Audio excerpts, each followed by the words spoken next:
Welcome to 62 to Freedom. Wow. Yep, the greenery got some good drink last night. It rained pretty much all night, slowly. A slow rain all night, that's what we needed. Oh yeah.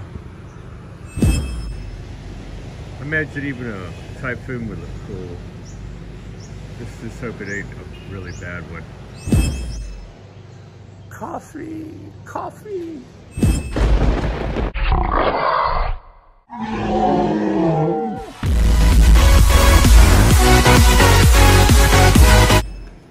They're building a stairway to heaven.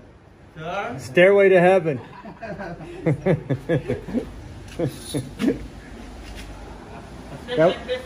That was quite a shower. Oh yeah? Like that. That's how it's gonna look? Yeah. Okay. Here's the step. The other one. Right. Abracadabra. Huh? Abracadabra. Yeah, abracadabra.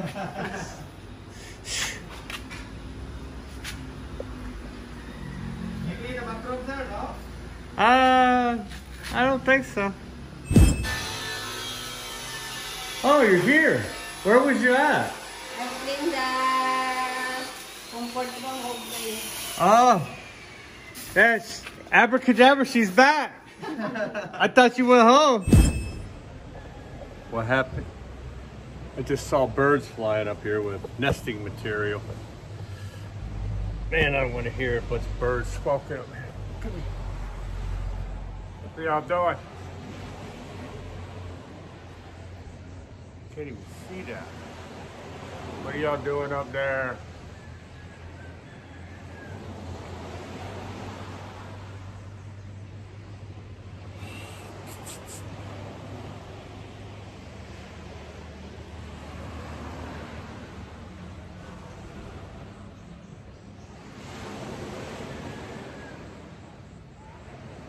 It looks like it's some kind of nest or something up there. I think it's like right down here in this corner. That's what I believe. Let's check it out. If I can get a better look. Like up in there. Right up in there.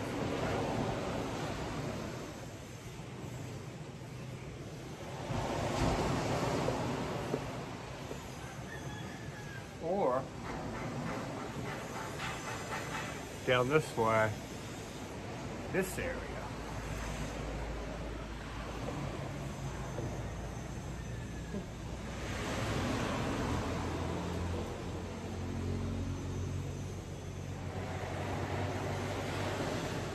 Right up in there.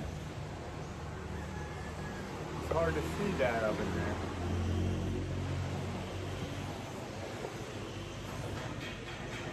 '62 investigates. No birds or dogs or cats were harmed in these videos. Not one. I mean, some comments have mentioned something about harming animals, but not 62. 62 don't roll like that. But yeah, they don't have babies yet. If I kind of cover up where they're gonna, because I don't want bird lice and stuff like that on the top of my head here. I had the little pitter-patter bird feet above my head at the last place, and I didn't like it. And eventually, you know, they poop everywhere and lice get on there, and you don't want that over the top of your head. I think I was starting to get some kind of reaction to it. So I'll try to prevent them from making the nest. You know, they can just go in a tree. They're welcome, very welcome to go in that tree right there. Or that bamboo. Or this banana tree. They got plenty of places. I wish they'd stay here though. And maybe those coconut trees, that bamboo, or that Forgot what the name of that tree is. Go there. All right. That's what 62 thinks. Don't harm the animals. And I don't. I haven't harmed any animals. I can't remember. I remember one time my Uncle Earl in Florida, we all had BB guns and they shot down this woodpecker. It was way in the top of a pine tree. And they just shot, and I was happy that nothing was happening to him. Then he got hit. And he hit branches on the way down. And he was still wounded. He fell at the base of the pine tree, and my Uncle Earl and his friend, I forget what his name was. Anyway, they went to the base of the tree and was getting ready to finish him off with their BB guns, and I started popping them in the butt with mine. And I was 6 years younger. So they couldn't really do much. They just ran, and I snatched up the woodpecker, wrapped him up in my shirt, took him home, and he had like 3 BBs in him. And so I got the BBs out of him. It was very hard to do. Woodpeckers can peck, believe me. They can dig out wood, you know. He pecked me in the hand a couple times, and it wasn't funny. But I got the BBs out of him. I put some methylate, mercurochrome on him, bandaged him up so he couldn't fly, right? And then I force fed him with an eyedropper. I was only like 6 or 7. I was in the 1st grade or 2nd grade. So I was 7 or 8 or something like that. So I crushed up worms and put milk in with the worms and put it in the eyedropper and force fed him. He would try to peck anything. When he did, I crammed that eyedropper in his mouth and fed him. I kept feeding him till one day he seemed like he was a lot better. At first he could barely do anything, but he got real wild. But you know, I had his wings bandaged up so that he couldn't flap. So all he could do was run around. And so I kept him on the porch. The same thing with later on with blue jay. I did the same thing. I was in my 20s then. I saved him. I think he got attacked by a cat but got away, and so brought him back to health, let him go. Taught him how to eat. That was a baby. Anyway, I saved that woodpecker, red-headed woodpecker. I think they were, at one time, they were endangered species. So I saved one. Hopefully that turned into hundreds of them. Pow! And my wife and I went to San Jose. On our way back, you're looking at our direction over there. It's super dark, and that's where we came from over there. And this is where we're going. Dark and foreboding. That was an orange warning with the plugs in the fence. Now it's a red warning, but I took them out.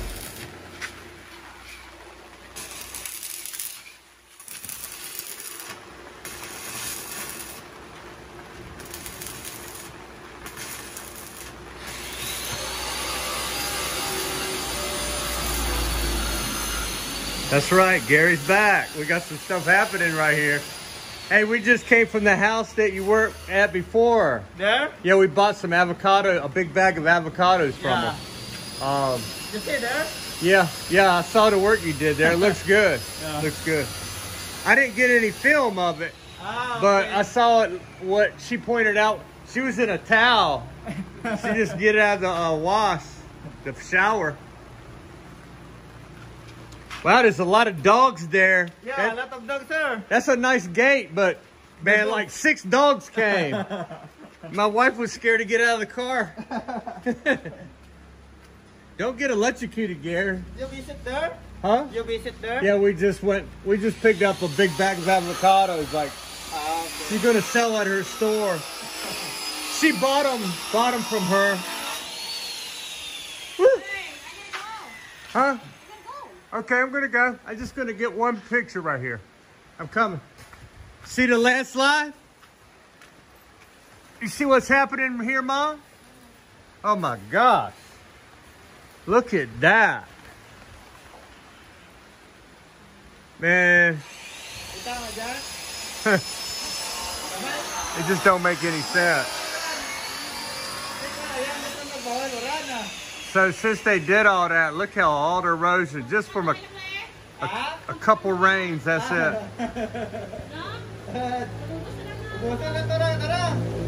That's scary right there. It's putting a lot of pressure on this flimsy block wall that's bowing with a cracked beam. Oh well, glad it's not my house.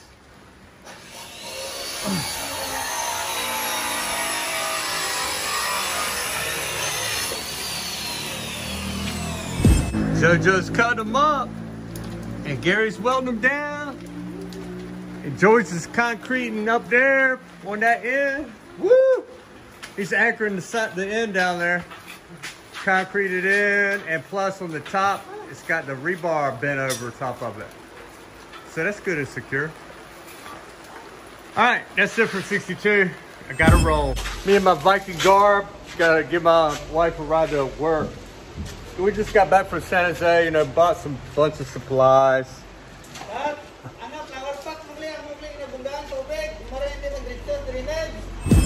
So you saw where the water was down here in the picture. So it comes down too fast to get out of these holes quick enough. So I didn't have these two plugs. I see that, you know, if you see where that water line is, I should have had that plug out. That water line is over top of that plug. So on this one too, if that plug would have been out, it wouldn't have been so bad. I don't know what the rain is going to be like now. Maybe I should take them out now. There's no sense in them staying in there because there's no saltwater storm. Uh-oh. Gonna have to get a wrench to get those out of there. But I will go do that as soon as I peek at this. Huh? All right. That's what I'm talking about. Yeah, that's what I'm talking about right there. Yeah, that looks good. That's what we needed. Now I can get plenty of rocks slanted under there and move one off out to here at an easy flow, not crazy flow. So I like that. George did that for me today. And also on that one, the same size. Yep. That's the ticket. That's what I'm talking about.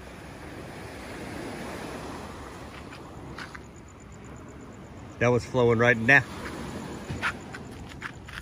So let me go get a wrench so I can undo these plugs. In case tonight it rains hard, we can just, we should probably just soak right in. You know, it's been so dry, probably just soak right in.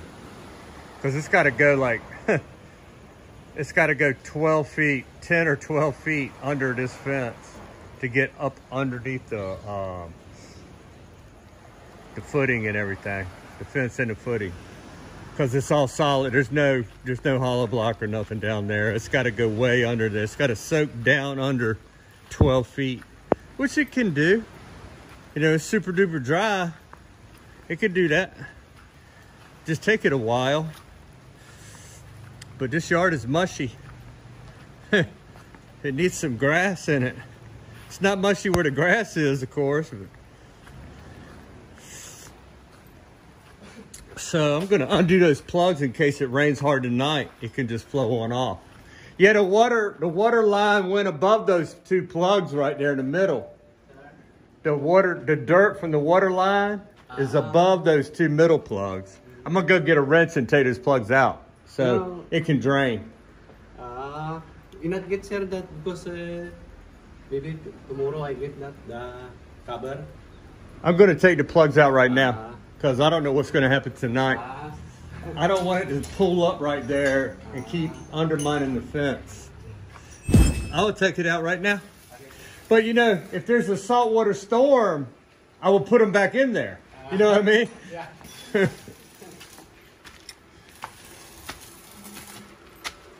To keep the salt water out of the yard.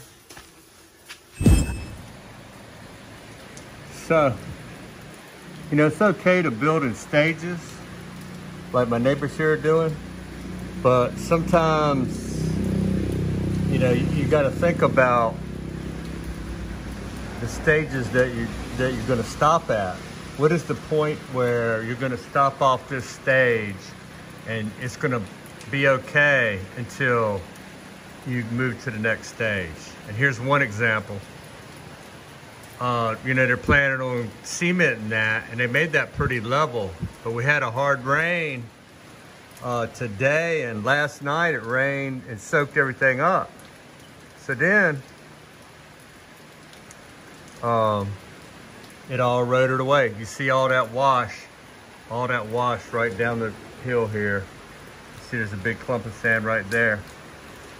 So you got to watch out where you stop at and where you don't. Another